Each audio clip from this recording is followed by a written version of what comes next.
How long do we have? I mean, this is going to be... Well, I'm being told, like, we need to move on. No, Yeah. I'm kidding. Chaos We've got a Knight? couple of minutes. No, Chaos Knight, Knight was picked. Yeah, CK's been picked.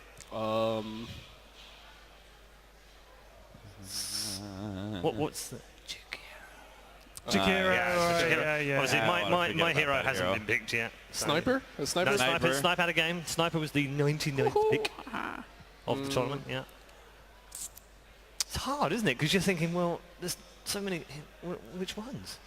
I'm just thinking of heroes I would random and go, oh God. And I'm thinking there must be some of them in there somewhere. Yeah, there's two heroes in particular that Alliance usually pick. One of them was Jakiro, not say usually, but they have picked. There's another one in the pool that they sometimes pick. Has Clockwork been picked? Yeah, Clock has, yeah. Centaur. Centaur, right. Yeah, that's one of the ones that has been picked. Bloodseeker's another one. Ah. Jacob's favourite. Malk's favourite hero. Malk's favourite. We've only got 35 seconds to go, so very quickly, return to normality. No more techies, no more punch in this particular game. Charlie, does this go back towards Wings, or do you think maybe DC can take some of the momentum that they got in game 2? I mean, I don't think there's very much momentum to be had. It's just... I'm clutching at straws here. They know themselves. It's a punch techies game, whatever. Take the free win. I'm still taking Wings, though. Okay, all right, Cap. I will take Wings just because I don't want them to lose and then look back at game 2 and then be like, what did we do?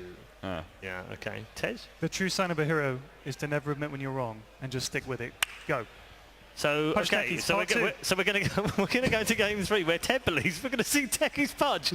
Let's go to draft number 3.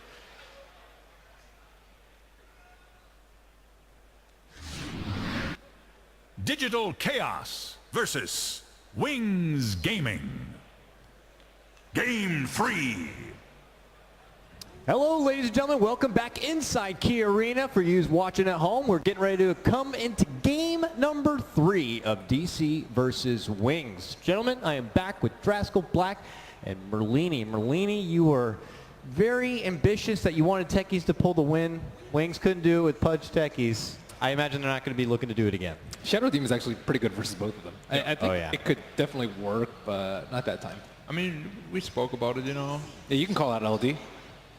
Yeah, you know, LD said it's really easy to hook someone out when you get disrupted. That's like super hard. Because you have to like, find the right LD, angle. you go try it and see how it You goes. can tell that he's never played Pudge. I think in our heart of hearts we wanted Wings to win that game, but it was really tough. I mean, I thought the punch was fine, but the techies was a bit over the line. Yes. Like, a little bit. So we're expecting possibly Wings to go into what they would consider maybe serious mode now. So I'm anxious to see what kind of drafts they're going to be pulling out. We can start already as we're into game number 3. DC have opened up with an Oracle grab. This comes after banning out that Mirana and Wisp. Wings decided to get rid of, well, the same bans they've been getting rid of. They X-Nay on the Elder Titan and also get rid of the Beastmaster. Yeah. Wings found a lot of success recently with Draw Ranger as well. So they might go that direction. I think DC might lead with the Alk, though, if they don't deal with it. They first banned it last game. They paired it with the Oracle last game, and they don't actually have the Mirana to deal with it. Yeah, and then the first game they were ahead as well. Like DC was ahead. Yeah. Were in like a winning position. I think they gladly take that draft again. Yeah, I think so too. Because they know if they don't make the mistakes in the late game, they will actually just close it out. So Wings, are they going to pick up Alk themselves? I mean, they're going to pick AA first phase? They might. They're going to draw? Yeah, Drow's also there. Wow, great call, Black. Timbersaw is actually the first pick. Thanks, I appreciate that. 1 for 1 so far. 1 for 1. That's interesting, though, because it's like we mentioned in the previous game. You never really know what approach Wings are taking. Yeah. This was like the third opening with completely different heroes. Yeah. Yeah, it's hard to gauge. Timber doesn't really offer a whole lot as far as game plan goes, plus they're very flexible with the hero in itself. But they're not afraid to kind of show their game plan right off the bat. They've been a team to pick up that Drow in the first phase, so I wouldn't say they're too transparent, but there is going to be a Rubik, a second pick Rubik at that. Not showing a whole lot. Isn't this the second time they've picked Rubik in response to Oracle? Do you think they put any weight towards that hero just versus Oracle in general? Because all the spells are actually pretty decent to steal. Yeah, but it's pretty hard to steal like the spell you want to have, which is the old, like Purifying Flames is fine, but it's not as good if you don't have the Purge of Oracle as well. I think it's just nice having that, because you know Rubik is obviously not known for being a hero who does substantial amounts of damage during the early game. Just having the guaranteed steal of Purifying Flames, it's just nice to be able to come in and just throw in the extra 360 damage. Yeah. I go for the Bad Rider. What do you make of that? I'm surprised that they didn't go for Alk. Yeah, me too. Like first game, Yeah. well, maybe they're a bit scared of the Timber versus Alch matchup, which is pretty good for the Timber. But even so, like Alchemist still kind of free farms on that matchup, and you can like take the jungle stacks. I think it's more just because they know they can, like, for instance, DC can just ban Nyx or whatever in the second phase. It's just an easy position to pick it in because you know you've already protected the hero. Rubik's the only thing that Wings have right now that's like, okay, I can potentially get lifted, but that's it. You know, the rest of my initiation's not really going to be hindered that much. And you would bank that a Rubik Venge pairing is just not good to have as a duo support? I mean, it can work, but I think it's very reliant on having strong independent laners. Like, usually heroes that don't really need much outside assistance. Yeah, and on top of that, those two support heroes, they don't offer a lot of like burst damage. They need like it's like over a longer duration how they deal damage. Like Shadow Demon needs to get those like 4 or 5 stacks on. Rubik has like a nuke every 12 seconds. It's like not a lot of burst damage. He said Venge, not SD. What? He said we was talking about Venge, right? Yeah, we're not talking Shadow about Demon. Venge. Oh, Venge? Yeah. Where did they get SD from? I don't know, Black. I don't know. I don't know what's going on. Put that drink down. Let's get back in the draft right Right. now. They get rid of the Drow though in the second phase. Wings does here. So. Yep. 10 seconds remaining. I mean, it kind of makes sense. I think, you know, with DC have, it's obviously 2 ranged heroes. You can pick up Drow very easily, even though Wings themselves have the first pick out of this phase. Maybe, again, just going for a different approach. Keep the enemy team guessing. You know, don't give them any real insight into what you're going to be doing. Seems to work for them. Yeah. Yeah, they do ban out the Nyx. Obviously a very strong bad rider counter. Now, I feel like I'm a broken record with this gentleman, but DC do have an Oracle out there. Huskar, do we got to ban it if you're Wings?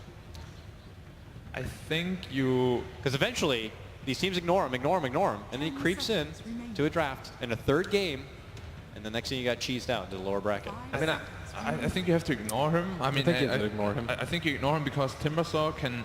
If you avoid the lane matchup, Timbersaw is actually, for me personally, like a really hard counter to Huskar. So I don't think it's a problem because they can still put him on any 3 positions of the core positions. So I don't think that you need to ban on Huskar. DC also largely ignored Huskar during the group phase. Yeah. They didn't pick it up very early nor very often. They way more tended towards like Luna, Huskar, Ursa as their position 1s, Morphling too. No, that makes sense. I don't really recall ever having to put Resolution's name like on top of a Huskar at all. It doesn't seem like his kind of hero whatsoever. So that does make sense. But. He wants to be like in your face, but not with Huskar. Like he's a lot of in your face heroes, but Huskar's definitely not one of them. He's a dirty Slark player. Oh, yeah. Slark Plague. Yep. Well, I would really like to see Ursa here. Really good against Timbersaw. Pretty good against Rubik too. Of course he can lift you up, but you know, he doesn't really burst you or kite you very well. And Timbersaw definitely cannot go to the off lane if you have an Ursa there. Not only that, but the synergy between Bat and Ursa is really nice. You know, it's like when people were picking Sven Bat, you want one hero to pull somebody in for you to just be able to freely hit, and obviously they don't have a save at the moment, so. I wonder if they just continually protect the Bat and just take out like the Venge. Or take out, I don't know if they ban SD, but. Might be possible. I mean, it just depends on how heavily their game plan depends on Bat Rider being able to freely get lassos. Yeah. What we also haven't seen a whole lot in TI in general was a really popular pick before is Disruptor. Disruptor is like semi-decent against Bad Rider. Of course not the best hero, but like one of the better counters that you still have in the pool. Yeah, he was pretty much the support hero of the Manila Major. Yeah.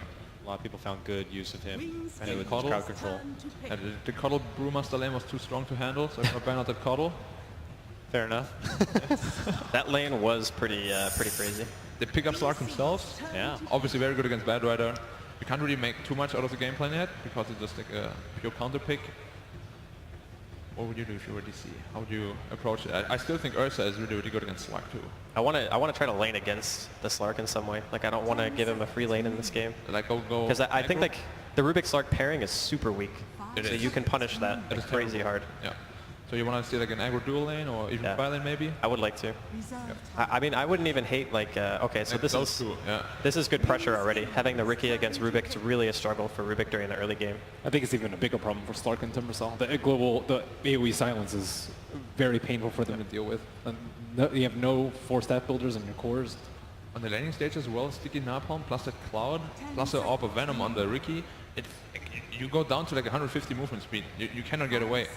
If you can't fight them, you will simply just die. Because either you run and survive maybe, or you fight them and die. So for Wings now, you see a Ricky on their side. It's our first Ricky of the main stage, by the way. And what do you do to prepare to going against that? Some teams are happy to go toe-to-toe with like their own version of a Ricky, in that sense, like a bounty hunter, or you get a Chen. That is It's an interesting response. interesting, yeah. Yeah, not really your Sentry Ward candidate to kind of... Sometimes you see people, you know, in Viz heroes like Bounty and Riki, they don't want to play against stuff like a Spear Breaker in the early game. They're just really strong heroes who can run at you and kind of just scout you out on the map. It's really frustrating. But Chen is usually seen... When Riki first started coming into the competitive scene, it was to counter junglers. Yeah. And now they're picking a jungler into it. And like once you get the creep, obviously you can make rotations. Maybe you can like dictate where the Riki goes based on your own pressure, and maybe that's the way they're looking at it. But it seems a little bit strange to me. But Ricky is pretty much always gonna be like scouting you out. There's no Yeah, that's like, the problem. Do a smoke gang or Like how do you rotate with that hero in the game? I'm not sure why they picked it. Maybe they have some secret strategy for last pick. I don't know yet. We'll see what Wings does. Yeah, the typical response is like an ogre, Yeah. I would say. Like Yeah, a that's- You hero- want to have like really strong dual lanes that can actually just like deal with the Ricky. Like if he can't go anywhere and kill, then you're fine because the hero's not gonna do anything. He won't farm in the jungle. He won't do anything. DC snag up for the 4th pick, a Morphling. Resolution made, well, waves in the group stage with the Morphling pick and an incredible rat play there. So, Yep. comfort pick for DC here. It's actually a really good pick against everything but Rubik. I think Rubik loves playing against Morphling. Free, It's like one of the most fun heroes. free strength gain, yeah. Every spell you steal is so good. Well, You get adaptive when you have full strength morph. You get a free insane duration stun. You get an escape. I would actually like to play Rubik if there wasn't a Riki in this game. yeah, Ricky is like the Rubik's worst nightmare. You get an defusal up, you actually just get solo killed every time. Unless you steal strength morph and have 2,000 health. And then you have to buy like a casual buckler, right? Like Puppy's Doom. You just buy a buckler with that much You need HP. armor, yeah, because you go actually down to like 0 armor. Yeah. 5 seconds remaining. But what's left out there that DC could be wary of, that they want to be banning out there? Reserve time. Well, like, You got our supports, we got what looks like potentially off lane. They feel like this this... lineup doesn't really strike me as like having a lot of synergy right now. They have like a bit at of all. everything, but Yeah. like no real strategy yet. I would like something else that hits buildings personally. Yeah, But you need some push with Chen.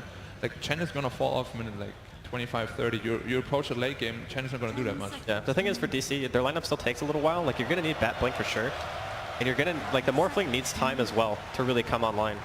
So I think Wings want their last hero to at least be able to force some kind of issue. That's why I mentioned like hitting towers is really important. Like DK, Mike does he mentioned. fit that bill? The DK Chen combo? It'd be fine, but they would put themselves like on a very vulnerable position, I think. Invoker though, last It would choice. it would be so hard for them to win the lanes. I feel.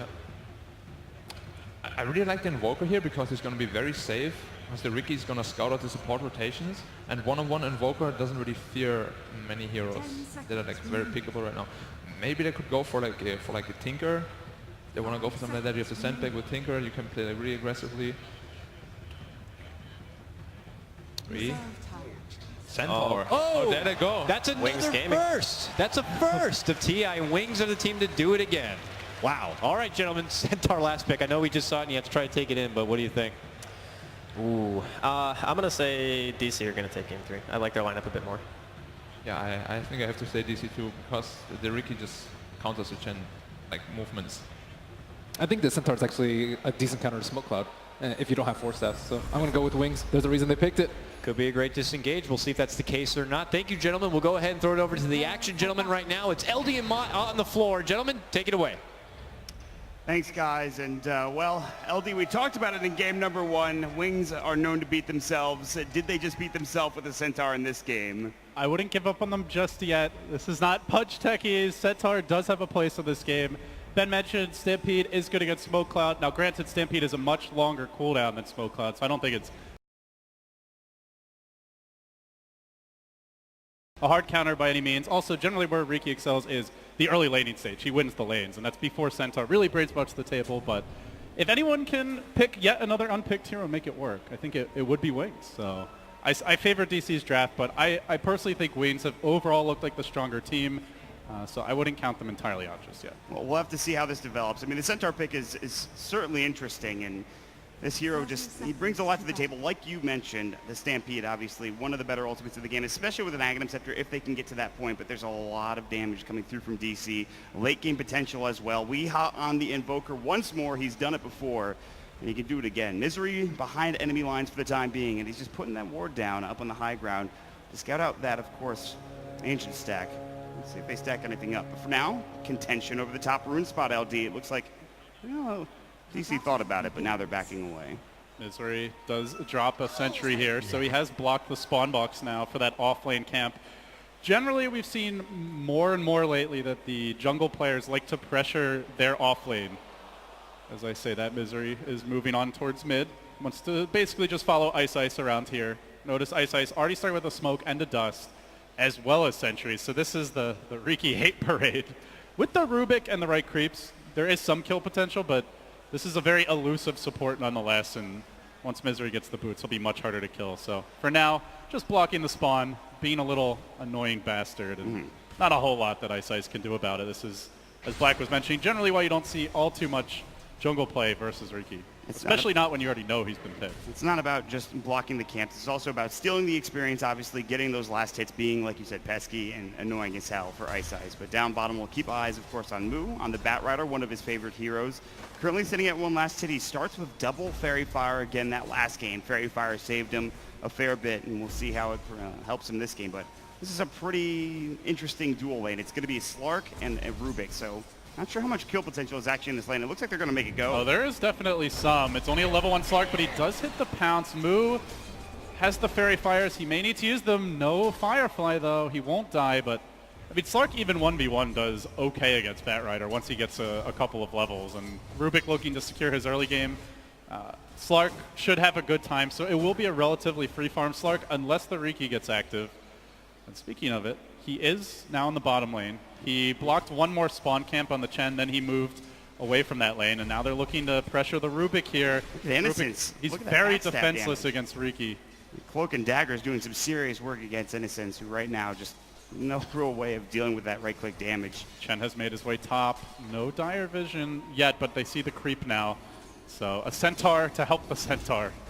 A fitting partnership here. So how active do you think both teams are going to be on the map? You talked about the Riki, obviously, and the Chen's moving up there, but look at that pounce away. Stop. Top lane, though, the Centaur duo finds Saksa, and it's first blood to Wings. The bros getting the job done. And now Faith Beyond, he's already taken the point of return, has the Stout Shield. He'll be looking to pull the wave. They want the Morphling to have to see us under tower where they can look to dive him a bit. At least dragging the creeps away from it for now. But Morphling not the best D-pushing carry, so they may try to take this tier 1 early, and Saksa now back in the lane.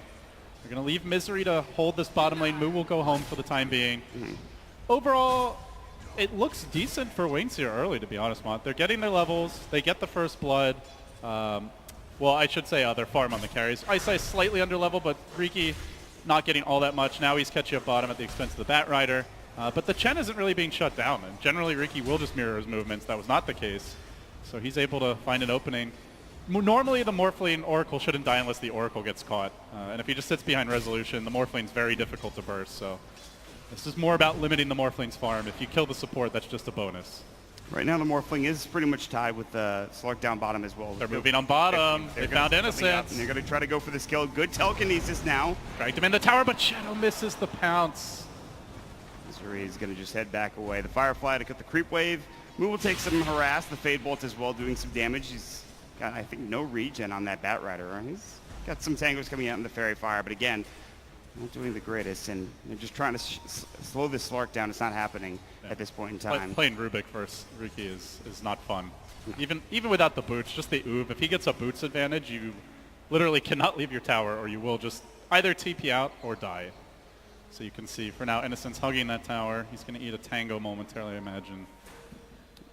Just playing very defensively. So this is kind of that unspoken effect. Like, Riki's not even there anymore. Misery securing the bottom bounty rune. He's roaming around a bit, but he's still effectively keeping pressure on the Rubik simply by being absent on the map. Blink doing a great job mid against this Invoker. Weehaw. Quasi Exhort once more, but again, Timbersaw with 22 assets down bottom. Looks like they're setting up to make a go here as the Slark might be in trouble. 2 sticking napalms. Body block, smoke screen is going to go. Shadow will be able to walk out pretty much immediately. That's a very difficult kill, even with the perfect cloud, until you have Lasso. The thing is, once they do, though, they might be able to kill him, but while they're still waiting for their levels, Faith Beyond and Ice strike again. They once more kill off Soxa, who keeps on getting caught. They are not keeping tabs on Ice Ice. Shadow was silenced up for a bit, but now out with the Dark Pack. Sunstrike to go, and he just pounces around the side of it. He almost died there. That was so really, close. really nice play by Misery. Body blocking, but also trying to prevent the pounce out. Mid lane. Very patient play as well. Look And at it's this Ice wrap Ice around. onto Weeha. So much for Riki countering the movements of a Chen. He hasn't seen him in 4 minutes. Ice Ice just on a roll now. He even pops the celebratory smoke. Misery commits seppuku to the neutrals. Ashamed at his failure to shut down this early movement. Wings are just moving well, so well right now. You can see it. They're shutting down Resolution, or at least trying to, at least keeping them hemmed under the tower at this point. They're not dying bottom. They're getting their farm for their Slark, and they're crushing into the mid lane as well. And the lane he's pressuring is the Slark's lane. This is a difficult kill, even with the +1, and they might be able to kill off Moo now. Bounce is going to connect. They have the damage. The Fable will come through. Yes, the Slark took a lot, but still, they are able to find the pickup. No problems there. Meanwhile, Faith Beyond, he's closing in on Stampede. This is where Waynes can start making some cool plays elsewhere. They can play more aggressively with the Timbersaw.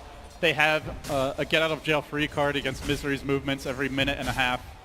This is going to open things up a bit. Centaur, where this hero generally struggles is, as far as offlaners go, he has a harder time getting his farm, but because the Chen's pressure was left unchecked, he's gotten it. As I say that... Oh, he gets stomped by Centaur Conqueror. They get off the smoke screen as well as the Fortune's End. Stomp comes through, avoided by Resolution, the waveform, into the right-click damage. If they had stopped Resolution there, they might have been able to escape with a Stampede. He could have just run away, but tries to go in with the double edge. Meanwhile, mid, though, if they kill Weeha, it's okay. Nice wall. There's going to be the Chakram, but still slowed down so much. They get off the pendants. It's not going to be enough. Soxa rotates in.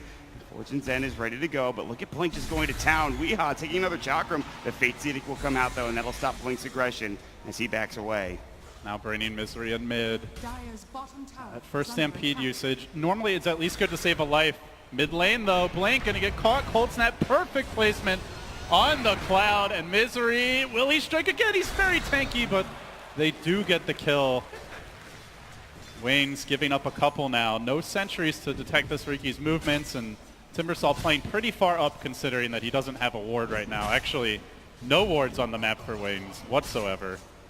They really need vision against Riki, and also just in general at this stage of the game. That's when supports generally look to move. Misery wanted to shut down that bottom lane. Obviously wasn't successful in doing so. Now he moves around the map, and now back to top lane as well. So Misery, they know the Stampede's on cooldown, but I don't know if they can kill Centaur. Not just with the 1140 two of them. They need another hero here to be able to do their job, I think, like Soxa with what they had earlier. But it seems like he will just back up and back away for the time being. In good news for Waynes, Ice Ice has had a really strong start to the game. He's got Arcane Boots. He already has Headdress, so pretty fast mech timing likely in the making here. Almost level 6 as well for the Chen. I mean, in a game where it looked like Chen might have a very difficult time, he's had a great start. The core is still farming pretty well. There's a slight CS advantage for DC, but Waynes are moving top. This time, though, Ice Ice has been scouted. There's a dire Observer ward. Missouri will just chill out and keep tabs on him for now. Ice Ice was ready to go again, so you might see some action in the top lane, but for now, it looks like everybody's just trying to watch each other, see what they're doing. And again, this is going to mean that they're going to pincer him with Resolution, moving in now. Smoke screen, Ice Ice avoids it narrowly. The dust is up as well. Fortune's End coming out, the Purifying Flames. They did net Resolution. Sunstrike, not enough. They still need to find more, and that's a great stop coming out. And taking down one Resolution. Telekinesis up as well as Innocence is rotated in. Resolution has to waveform away, but look at Faith Double Beyond. edge, He's they're got going to it. chase. They missed the Chakram. He's still in trouble now. Strength Morphin coming through. The Fortune's End's not enough, LD. He might be able to get out here. The Shockwave. They still get him. One thing Centaur does give you is heavy spammable burst damage. The level 4 double edge, even against Morphling, even when he's fully strength morphed, he still can't make it out. And all the while, Shadow farming bottom lane. I'm not sure hero-wise that this matchup should be working as well as it is for Wings, but now that the Chen has started to get rolling, they can push towers, and one thing DC don't really have is much in the way of deep push. Their support duo offers essentially no deep push whatsoever. Morphling, if he waves in, lacks an escape mechanism. Quas Exort Invoker isn't very good at stalling pushes. He's better at split pushing. And Batrider is busy farming bottom, so Wings are looking to take a tower here. This is shaping up quite nicely, Mott. They now lead by 4,000 gold, 3,000 experience. We'll see a kill attempt mid, perhaps momentarily as Misery moves in, but they got to get something going soon because the Chen Wrecking Ball is already coming into form. As you mentioned, his mech, very good timing. He's going to have it soon. He already has 2 components of it, mech as well, or excuse me, buckler as well as the headdress coming out. He just needs a couple more hundred for that recipe, and the top of the net worth is dominated by Wings, 3 of the top 4. Resolution needs a lot more time. Weehaw as well. They can come back into the game, especially if the Invoker gets that Midas. Misery still... They can try and go on Blink. Weehaw wants to, but Misery was backing off. Not quite on the same page here, and they're not going to commit that far. Oh, he no, lost MP. not again. He's so much trouble. The Fate's Edict will do nothing to keep him alive, and he will fall to the Fade Bolt as well as Chen. Moo comes in, gets stomped up, and is in trouble. Lasso will come through, but he's so low in HP. I don't think he can bring Faith Beyond down, especially when there's that Hand of God. Dukin, and now they look for Weehaw, pursuing the Invoker, chaining over him. In a sense, can he get in range? He zaps him from the high ground. The Sunstrike not gonna matter. Even Resolution coming to the fight, and he might die. Resolution, Strike Warping, not gonna be enough, and Faith Beyond. And they want Misery, they've dusted him. They've dusted him, they have nothing left. Ice about to go down and will end up falling to Misery. Getting the double kill with Tricks of the Trade, that's a lot. Actually, Blink strikes away and he will survive. How did Misery live through that 30 HP? It almost was a team wipe. He saves the day a bit. But still, Morphling comes to the fight. He's not farming. He then dies. Invoker dies, delays his Midas timing. Batrider dies, delaying his drums, which Moo is not even going Blink Dagger, so no early initiation for DC. If he just tries to run in and lasso, well, bottom lane is going to get caught out here. They could just stampede that hero away. Shadow Dance from Shadow, and he's going to try to chase him down, but Moo, again, not fast enough to go for Innocence or Shadow in that instance. His Tranquil Boot's not done. He's just purchased them now. But still, again, like you said, they lost so much out of that last engagement. They died with just about every core hero. The only one that got gold, 1,600 for Misery. But how much is that actually going to help them? Sure, he could transition into a core, but at this point, it seems like Wings are dominating. They're going to just continue to roll with this mech that's coming soon. They're just gonna 4 or 5 man behind the Chen mech. They have to find pickoffs to prevent it. There's the lasso, no dark pack, Shadow in trouble. Now he's got the mech coming out, and now the Stampede away as well. Good fortune 10. Tricks of the Trade going to work. He stole lasso. He's gonna drag in Misery. Hey, you little bugger. How you like me now, says why. Brings the Riki down. That's why they picked the Riki. That is some impactful play coming out from the Riki and the supports in general. Wings jumping, Blink Dagger, Saxa is next. Fade Bolt, double Shockwave, which is not even needed. I mean, actually, Wings picked a Rubik, but from the way Y is playing, it feels like he might be a Riki in terms of his impact out. Almost level 8 at this stage of the game. DC, probably one of their best D-push spells after the Firefly is actually the Smoke Cloud, just for the mischance to generally discourage opponents from going in, but when he dies, Wings go for that next level of aggression. Now Burning Shadow Top already has the Shadow Blade with towers down. Bottom tower below half HP, the top tower fully caved in. This is where Slark can start to take over, and especially when he's got a Centaur to back him up. Speaking of Faith Beyond, now the Blink Dagger. Their burst damage is pretty enormous. In DC, you look at Resolution, he just has a Ring of Health right now. Blink in the mid lane, he's getting stalked by Misery again, but I don't know if they have the damage in the Blink. Stun onto 2, Chakram, see you later, Weehaw. He falls first, Misery trying to come in and go to work on Faith Beyond, but it looks like it might be unsuccessful, but Zoxa with Purifying Flames will do the damage. Really nice Tricks of the Trade there, dodging from the Centaurs, round 2 of Nuke Barrage, but still Misery in danger. Slark slowly looking to join this fight. Ice in too far. He's down. DC coming back. They have the damage. They have the Purifying Flames. They need a little more. Good false promise. Resolution was so low from those shockwaves, and a third one. Did that hit is the question. And he will go down. Blink gets the kill. That was without Shadow. If Shadow's there, I think Wings get 3-4 kills, but still, even with DC have a good fight mod, they lose both of their carries, the Morphling and the Invoker. They are slipping precariously far behind in net worth, and this is a lineup that needs to be split pushing with how the game has gone. That beastly Resolution Morphling that was constantly finding pickoffs, spreading the map and slowing the game down. The Weehaw Invoker, Quas Exhort with the Midas that can take over. It's hard to do that when you're this far behind. And against the Slark with a Shadow Blade, a Centaur with a Blink, the gap closing on Wings is extremely high. So going off on your own is a dangerous play, and that's why we see DC instead smoking up 4 heroes moving down towards bottom.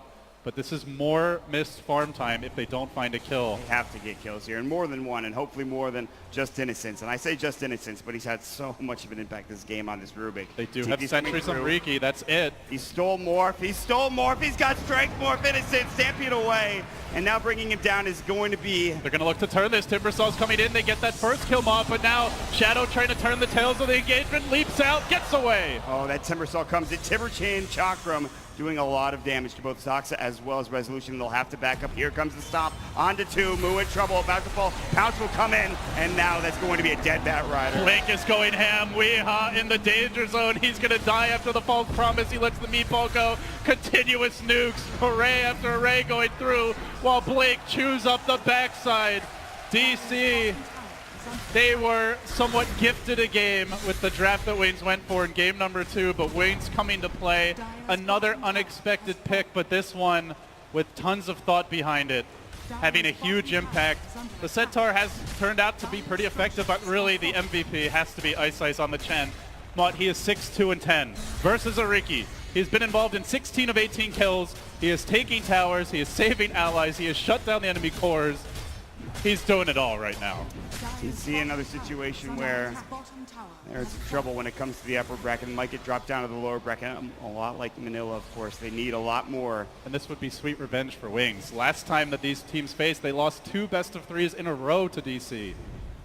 Shadow looking to try to find that revenge, at least on Zoxa. He's going to get bounced up. Fates Edict, but well, that's too much damage regardless of what you try to block. And he is going to fall again. Zoxa, he's died 6 times this game, and now Wings are just taking over the enemy, just pretty much other side of the map. It's everything, including the jungle, their secret shop, everywhere is being taken over right now. Innocence has such a slow attack speed. 1.5 seconds per attack for the Rubik, but very tanky. 1300 HP. Again, they were talking about no real armor to work with. Beyond bottom, he went in for a big play. It's going to be a big feed. Goes for the blink stomp, it whiffs, and then the Morphly turns it. Misery ambushing with the Cloud. He's actually picked up a hood.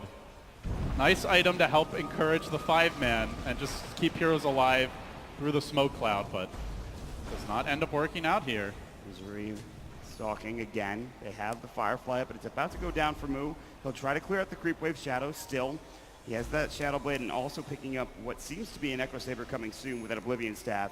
He'll purchase it and have that fly out. Now they're looking to go again. Meanwhile, top lane, Blink was just clearing at the creep wave and forced Weeha to TP away as well. That Midas is going to have to kick in, and he'll have to stay alive to get that farm. Resolution, he's starting to catch up a little bit, but again, Shadow still very farmed at this point of the game. But Morphling takes a long time to come online, especially when he doesn't really have the best heroes to enable him. Like, Oracle can help keep him alive. He doesn't have a Shadow Demon for the illusion spam, a Keeper of the Light to move him around the map and allow him to push more freely. And oh my god, Mod, he just stole Smoke Screen. Blink Stomp into a Cloud is a devastating combo. DC now have to play extremely cautiously against this Rubik. That's a pretty good spell to steal against Rubik, or excuse me, against Morphling, against just about everybody from DC, in fact. And Lincolns will not protect you against this spell. No. It's much like a Disruptor, a great way to deal with the Morphling if you can manage to silence him. Resolution, if he gets the Lincoln Sphere, which he's getting close to, will have the ultimate aura, but again, then he won't. He's still a little bit of ways away from the recipe, so there's a gank top lane. There's no vision, and Resolution just gets out in time. They're ganking towers now. Yeah. Waiting saying, we're coming at you, DC. You know we're coming. Stop us if you dare. And I don't think DC dares. Their lineup really wants to find pickoffs right now. They do not want a team fight. They can't split push. They try to split push, but it's risky against the lineup, as we already talked about. And now with the Boots of Travel and Timbersaw, another tool for Wings to keep the lanes pushed out against them. If you can't split push and you have the worst 5-man, you're pretty much banking on an opponent to make mistakes. They're going to fit beyond. Stampede used a little early, but here comes Shadow looking for Misery. They have detection, tricks the trade, coming out a little early now. They reset the fight. But the Cloud's been used prematurely, and Misery drops with ease. Wings, deathballing forward. Where's that D push? Firefly laid down, but with the hooks already picked up, Wings are going to shrug it off. They also have the heal aura from the Satyr Tormentors. Chen Hand of God mech available. It's up to Weeha to stall this thing, but TC do manage to hold the high ground for now. So that's the one hero who can clear the wave. Now Resolution moving across the map. He'll try to split push. He's up to 1,700 gold.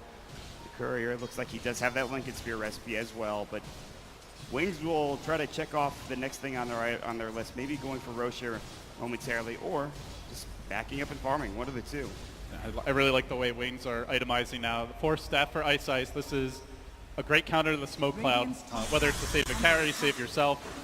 And Wings are very spell reliant. Like Slark getting off his ultimate is extremely important until he has a BKB, top lane, Blink, going ham on resolution. Adaptive Strike does replicate out. He does have a TP scroll as well if need be, but again, narrowly dodging that gank, and it just shows you that he doesn't have much room to work with. This is exactly what you were talking about. They're just scared to move across the map and split push.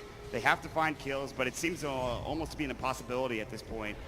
Faith Beyond it looks like he wants the Aghanim Scepter for Centaur. Yeah. The damage reduction is super game-changing if you use the spell correctly, especially versus Morphling. Generally, Morphling players nowadays go for shotgun. They try to burst someone down. But if you stampede mid-shotgun, that hero isn't going to take damage, and you're already super tanky. Blink, not only as a hood, actually as a completed pipe now, with a Bloodstone, he becomes almost unkillable, Mod. Blink does walk around the Sentry Ward. They do know that he's there. They need more detection. They'll find it. They'll jump in. Blink Lasso might feed himself away here. He does have the Bloodstone denied. Can he get it off? Smoke Screen comes through. Hand of God as well. Still healing up. Timber Chain away. And there's going to be the suicide finally done. It took everything. 4 heroes. He just Bloodstone denies anyway. Still a very nice pick, but with DC showing that many top, Wings are going to look for Roshan. Dalian is up. That's Innocence. And of course, with Shadow, he's got plenty of damage here. Faith Beyond as well helping out. I don't know. I mean, DC, I don't think are even thinking about contesting this. They have to deal with Blink, who is already respawned, 14-second respawn timer. They have no Lasso. Even with Lasso, I'm not sure they would go into the whole Wings 5. Like, that's a 4v1 gank. That's what they're going for. 5v5, they're going to be very hesitant, only going to fight if they have to on the high ground. Slark has been tough to deal with once. Twice, well, good luck. Going to be even harder.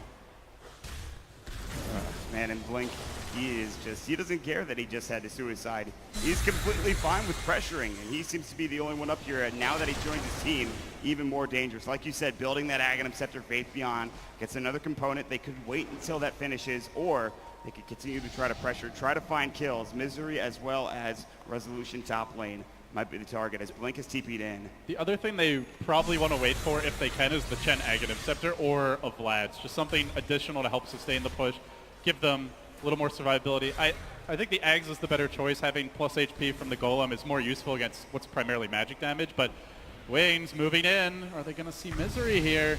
He drops the Cloud, he retreats away, but they stampede forward. They want Resolution, jumping onto it with the Slark. Stomp, and he's likely dead. Now bashed back. Innocence using his own Adaptive Strike against him. And it's actually the long duration stun here, as he's got a lot of strength. Resolution. This is extremely irritating now for Morphling. Again, the only way DC get back into this game is he can find farm. He finally has his Lincoln Spear, but he needs a lot more than that. So him being down for 40 seconds where he's not farming the map is still absolutely critical for Wings to take advantage of as well. All right, they're going to go high ground now. Pipe is ready to go. Or if not go high ground, they're definitely going to chip and hold these lanes in, but pretty big window here. The age is still 3.5 minutes. Shadow 3,800 gold bank. Centaur closing in on the Ags. The Timbersaw 1,500 saved up. Chen with 2,800. Wings are trying to push with a lot of banked gold, but with the Aegis, with how strong their 5-man is, they seem unafraid. Shadow will back up for the time being. It looks like he has Shadow Dance ready, and he's just going to use that passive just to get back to full health for now. And they'll just keep the lanes pushed in, back to farming for themselves for a little bit, and then maybe make it go. They have Pipe now ready to go, picked up, as well as the plate mail on top of that. The gem is coming out for the Chen, who already has had such a good game. He's got Force, Mech, and now a gem flying out as well. Ice. They want Resolution bottom. If they can hit a Blink Stomp, they have a slight chance, I would say, but more heroes are coming in. Now they're going to have a good one. He's got the replicate and the Lincoln Spear. Stop will come through. He dies almost instantly, and he cannot strike for nearly in time. That stolen adaptive is the bane of his existence now. And Rubik is so good at this point against Morphling because the Morphling's behind. There's the stolen adaptive for long duration lockdown, and you've got so many ways to break the Lincoln Spear. The spell steal, the zap, the lift, the adaptive.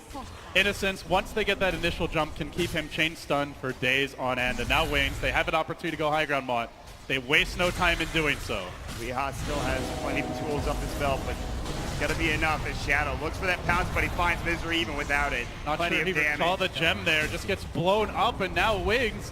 Power play, 5v3. They're gonna go for the lasso, ice wall there to separate the two squads, but Faith Beyond still so tanky with that point booster, as well as the Hooded Defiance. They're gonna go back Weehaw in trouble. Adaptive strike, he would have been dead anyways. Double kill for Shadow. Buyback comes in immediately from Weehaw. Resolution is respawned, but it looks like they're about to get Rax LD. Digital Chaos, they have faced nothing but chaotic Dota from Wings, and it continues now. A big jump onto Weehaw, looking for the kill. Shadow following this one up. He's taking heavy damage. He's popping after this. Down he goes. Another takedown for Wings. DC, they might have been laughing last game. Moo wasn't afraid to all chat, but it's Wings getting the last laugh now as they crush through DC in the shadow of their own base. They rotate onto mid. Merciless Dota now, and GG, DC's last gasp in the upper bracket. They will drop down, Mon. They will drop down. It's an impressive display coming out from this squad. I mean, you talked about Ice. Yeah, Misery might have been able to follow him a little bit more in that early stage of the game instead of going down to that bottom lane, but Ice obviously going top, finding kills, finding pickoff after pickoff, having that early mech. And yes, it's a struggle for DC. They'll have to fight through the lower bracket, but we've seen, especially in the group stage, they have potential. But Wings, they look so good moving forward here. I love how they pick Pudge techies. They lose the game, and they immediately come back and pick another hero that has yet not been picked at TI6. Very confident. But with that, let's bring back Paul. Paul, how about this Wings team? Yeah, how about it? I almost feel like they need to swap names or something. Maybe it's Digital Chaos, now it's pick. 103 picks, now 104 picks or bans. Is there anyone we're not going to see? That's the Well, question. Wings are still in it, so I kind of get the feeling that